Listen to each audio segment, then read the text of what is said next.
Non mais me regardez pas comme ça, vous le savez très bien, moi, du moment qu'il y a des dinosaures...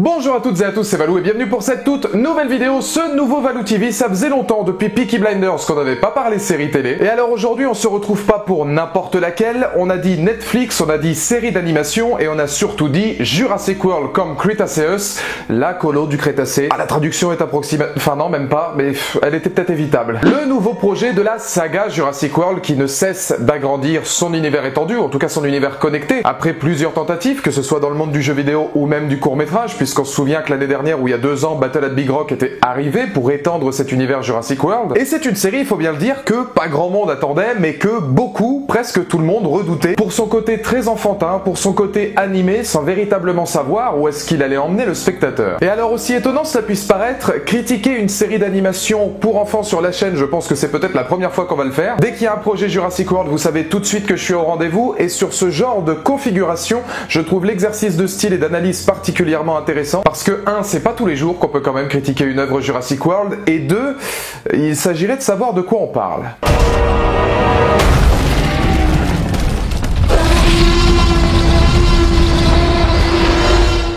Si on m'avait dit un jour qu'une colonie de vacances croiserait des raptors en milieu hostile, j'avoue que je me serais posé quelques questions. Pas forcément l'avenir imaginé pour Jurassic Park, saga révolutionnaire créée par Michael Crichton et Monsieur Steven Spielberg. Car à la simple citation de cette franchise, vous pouvez être sûr de 2 choses. Les avis seront très largement disputés et les fans, eux, en ébullition. Alors forcément, après 2 films en demi-teinte et une volonté d'étendre l'univers Jurassic par les producteurs, Dieu sait que l'on pouvait craindre une série animée Netflix, attendue par, pas grand monde, il faut bien le dire. Oui, s'il y a bien une chose avec laquelle on ne rigole pas, c'est l'héritage Jurassic Park. La question est, doit-on aujourd'hui laisser reposer cette saga, ou continuer de l'enrichir, quitte à se brûler les ailes? Et en cette fin d'année 2020, les scénaristes nous donnent, peut-être, élément de réponse. Bienvenue à Jurassic World comme Cretaceous, et par pitié, ne traduisez plus jamais ça en français. Question de survie.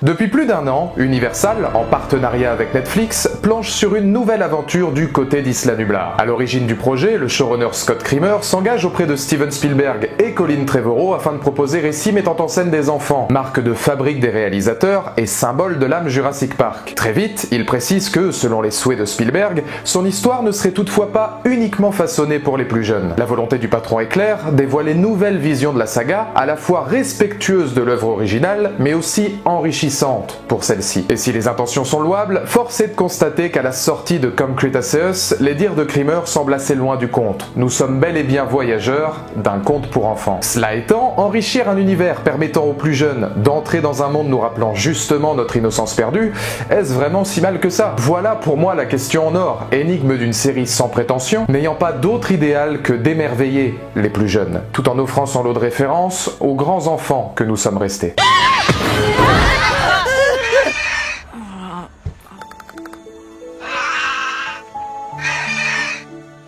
Et avec cette colo du Crétacé, il est primordial d'établir un postulat de départ tout de suite. Vous n'êtes ni dans du Villeneuve, ni dans du Nolan, et encore moins dans du Hitchcock. À mes yeux, il est donc inutile de chercher absolument le détail qui fâche, l'objectif de la série n'étant absolument pas là. Et alors attention, mettons-nous d'accord tout de suite, je ne dis pas par cette phrase qu'on doit laisser tous les défauts de Jurassic World comme Cretaceous de côté. Je ne dis pas non plus que parce que c'est une série d'animation, on peut se satisfaire du nécessaire ou se satisfaire de peu, puisque en termes de technique, même si la série Jurassic World n'est pas extraordinaire, effectivement, on a eu affaire à une ribambelle de séries d'animation ou de films d'animation qui, eux, étaient absolument fantastiques. Et je ne dirais pas non plus qu'il faut prendre le spectateur pour un con, ce que la série, pour moi, ne fait pas du tout. La seule chose que j'essaie de faire comprendre, c'est que lorsqu'on critique une série comme ça, il faut s'adapter à ce qu'on voit et il faut s'adapter à ce que la série essaie de transmettre. Car finalement, qu'est-ce qu'elle vaut, cette colonie de touristes? Sur un plan graphique, déjà, nous sommes loin des grands travaux d'animation actuels. Si un réel effort est réalisé autour des dinosaures et de la faune environnante, reproduisant à la perfection science-fiction, les environnements d'Isla Nublar, du côté des personnages, l'aspect très simpliste des graphismes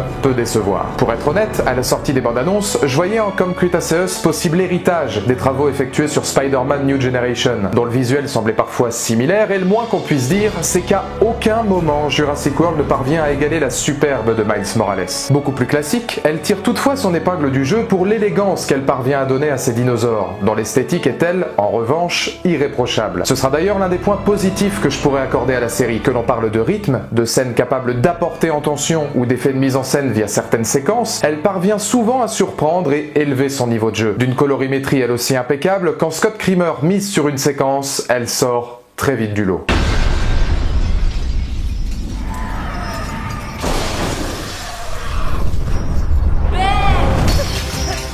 En revanche, là où les choses se compliquent, c'est dans la cohérence et le discours de son récit. Oui, cette nouvelle mouture Jurassic World porte avec elle de très nombreuses facilités scénaristiques, pouvant parfois hérisser le poil des plus méthodiques d'entre nous. Entre situations improbables, enfants invincibles et problèmes de cohérence liés au parc en lui-même, difficile, par exemple, d'imaginer que cette colo du Crétacé puisse ne serait-ce que tenir la route dans l'univers Jurassic World. Ce qui m'a le plus frappé, par exemple, c'est la capacité avec laquelle les animateurs peuvent abandonner dans un calme olympien les ados en milieu hostile, qu'ils les laissent dans leur camp, veiller seuls de nuit, ou même carrément au beau milieu d'une horde d'herbivores apeurés par l'orage. La logique voudrait que pour le quart des événements de Come Cretaceous, le parc soit fermé depuis longtemps. Surtout quand, en termes de justification, bon, tu vois bien que les mecs sont pas encore là de passer leur BAFA. Salut les Legends, nouveau programme. L'orage prend de l'ampleur. Du coup, on repart tous en direction du campement. On s'amuse, non ? L'orage crée des interférences avec les radios, donc Roxy et moi partons prévenir les autres devant qu'on reste sur place. On revient tout de suite. Restez ensemble et restez derrière les dinosaures. Oui, alors d'accord, attends, il y a de l'orage, donc du coup tu demandes aux enfants de rentrer parce que c'est trop dangereux qu'il y ait de l'orage. Mais alors d'un côté, comme c'est trop dangereux qu'il y ait de l'orage, il faut que tu ailles prévenir tout le monde et du coup tu laisses les enfants dehors sous l'orage. Rassurez-moi, le gars il est au stage pratique du BAFA là, non c'est pas possible autrement là. D'autres incompréhensions, de passables à carrément loufoques, viennent peu à peu se greffer au fil des épisodes. Pourquoi l'Indominus Rex vient délivrer un Carnotaur n'ayant aucun gène commun avec lui? Comment des ados peuvent-ils hisser un bébé ankylosaure dans un camion en 7 secondes chrono alors que l'engin doit facilement peser ses 100 kilos? Pourquoi, toujours avec Bumpy, insister sur l'humanisation des dinosaures, souvent décriée par les fans, de façon aussi légère? Tout simplement parce que nous ne sommes pas dans la même volonté première que Jurassic World, où la relation entre Blue et Owen, par exemple, était basée sur un respect mutuel extrêmement fragile, et devant rester un minimum cohérent. Ici, il est évident que destinés aux plus petits, les bambins aimeront faire travailler leur imagination par des créatures plus douces, proches de l'homme, et pour lesquelles ils pourront avoir de l'affection. D'où la présence de Bumpy, dont la mémoire semble avoir fixé Ben à la naissance, référence aux propos de John Hammond dans le premier Jurassic Park. Car se dirigeant vers un public d'enfants, la question est de savoir si manquer de cohérence et de réalisme peut aider ou non à la féerie que l'histoire parviendra à offrir aux plus jeunes. Comme dit plus tôt, Creamer souhaitait respecter les dires de Spielberg, mettant rapidement sa colo dans des situations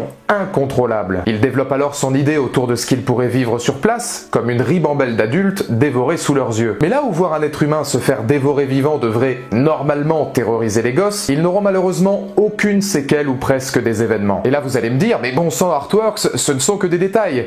Mais des détails pouvant, peut-être, perdre les fans de la première heure de la saga. D'autant plus que si chaque ado se voit doté d'un background, on ne mise pas non plus sur la puissance de leur dialogue, frein direct au rythme du récit. À l'exception de Darius, difficile de s'attacher aux personnages, tous aussi caricaturaux les uns que les autres et, même s'ils sont écrits de la sorte, particulièrement agaçant. Et alors sans être mauvaise langue non plus, vous verrez qu'au fil des épisodes, surtout sur les 2 ou 3 derniers, on aura quand même un effort d'écriture sur la plupart des protagonistes qui certes évidemment ne volent pas haut et qui n'est pas d'une technique et d'une expression extraordinaire, mais qui a le mérite d'exister justement par ces protagonistes qui vont venir d'ethnies différentes, qui auront des personnalités différentes, qui seront ultra caricaturaux, ultra stéréotypés évidemment, mais c'est pour que l'intégralité en fait des enfants de différentes castes différentes puissent s'assimiler à l'un ou l'autre des personnages. Évidemment on mettra beaucoup en avant l'esprit d'équipe, l'entraide, l'esprit familial, puisque c'est une série pour enfants. Il y a très peu de surprises dans son écriture, il peut y avoir quelques moments émouvants et assez touchants par moments, encore une fois sur son final, mais c'est vrai qu'hormis Darius et potentiellement Kenji, il n'y a pas beaucoup de personnages qui vont réussir à sortir du lot. Ah d'ailleurs, soit dit en passant, je sais pas du tout si c'est fait exprès ou pas, mais Kenji passe tellement de temps à nous raconter sa richesse, ce serait pas étonnant que ce soit un héritier de Louis Vignac. Merci Victor. Vous êtes moins de 10 à mon avis. Un contraste assez dommage puisque quitte à parler d'Arius, celui-ci se démarque vraiment non seulement par pertinence, mais aussi par poésie. Non. Ne le dis pas. Tu vas aller mieux. Il faut que tu ailles mieux. J'ai besoin que tu ailles mieux. J'aurais dû me douter que tu aurais le dernier mot. Tu verras, papa. On ira ensemble à Jurassic World et tout sera parfait. Oui, les enfants eurent toujours rôle majeur dans les films de Spielberg. Bonne surprise donc de voir background et poésie entourant Darius, jeune passionné de dinosaures ayant perdu son père peu de temps avant de se rendre à Jurassic World. Ici, le parc demeure ultime passerelle, le lien au souvenir paternel. En offrant profondeur et côté beaucoup plus sérieux à son personnage, Comme Cretaceous prouve qu'elle est capable de proposer réelle réflexion aux enfants, ne les plaçant pas uniquement au cœur d'un spectacle vide de sens. On le devine rapidement dans le travail de fond autour d'eux, à l'image de The Clone Wars, ils sont là pour offrir deuxième vision aux spectateurs d'une chute, celle de Jurassic World, là où Ahsoka et Rex, pour ne citer que, représentaient la chute de l'Ordre 66 selon The Clone Wars. Ils amènent également vers de nouveaux espaces, de nouvelles attractions et une immersion au cœur du parc. Prenons par exemple la séquence des paras au cœur d'une rivière. Au premier abord, on pourrait y voir volonté de mettre en avant toutes les dérives génétiques du Dr Wu, mais également l'espace d'un instant d'une poésie, celle d'ados émerveillés. Ouais, cool.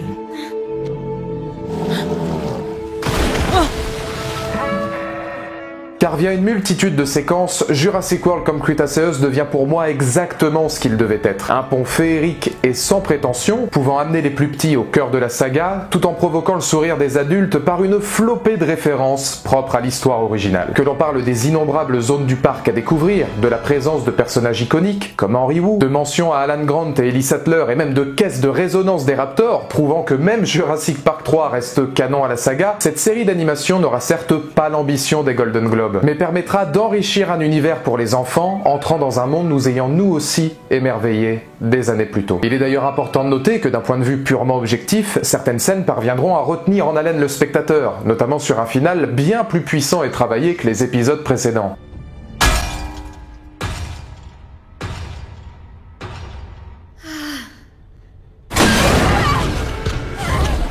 Ce qui sera à retenir avant ou après visionnage du show, c'est l'importance de ne pas confondre les projets. Jurassic World Comme Cretaceous n'a en aucun cas prétention d'un long métrage. Elle ne doit donc pas, à mes yeux, en être critiquée comme telle. Car qu'on se le dise, si j'avais été gosse, j'aurais adoré vivre un tel périple. Si j'avais été gosse, j'aurais adoré enrichir un univers à travers une œuvre réussissant d'ailleurs parfaitement à s'inclure dans les événements du premier Jurassic World, revenant parfois sur quelques lieux mythiques du film, peu de temps après leur mésaventure.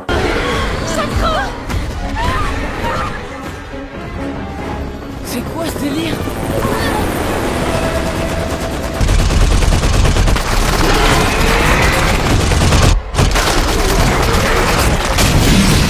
Trop fort les mecs! Wouhou! Je vous l'avais dit, ces gars-là maîtrisent la situation!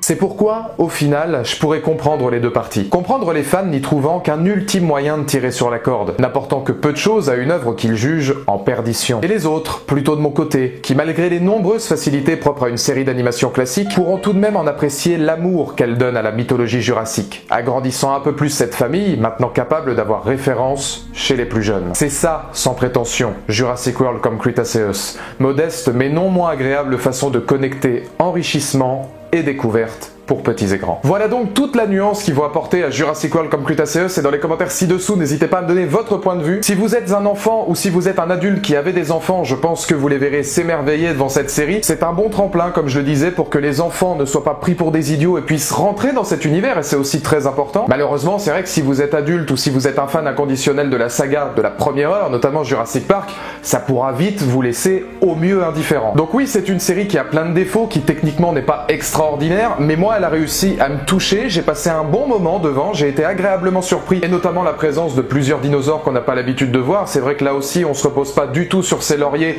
du tyrannosaure, du raptor, mais on va chercher des zones différentes du parc, avec notamment les Compsognathus qui vont revenir, avec la présence du Carnotaure, l'entité phare de ce que veut être Jurassic World comme Cretaceous. C'est bien d'élargir un univers, de ne pas proposer une redite, d'aller dans quelque chose de différent, tout en respectant et en se mariant parfaitement au premier Jurassic World en termes de temporalité. Donc c'est une série pour les fans que je vous conseille, surtout si vous avez des enfants. Pour les enfants, peut-être pour les jeunes ados qui me regarderaient. Ça vole pas très haut, mais Dieu sait qu'au moins ça fait de mal à personne. Une place n'est pas un mot mais une promesse d'avenir. Pour croire en mes rêves, un pied dans le vide et l'autre sur l'accélérateur. Être gentil c'est vraiment cool, être honnête c'est fédérateur. Parce qu'il toujours les faut qu'il y en a de plus en plus.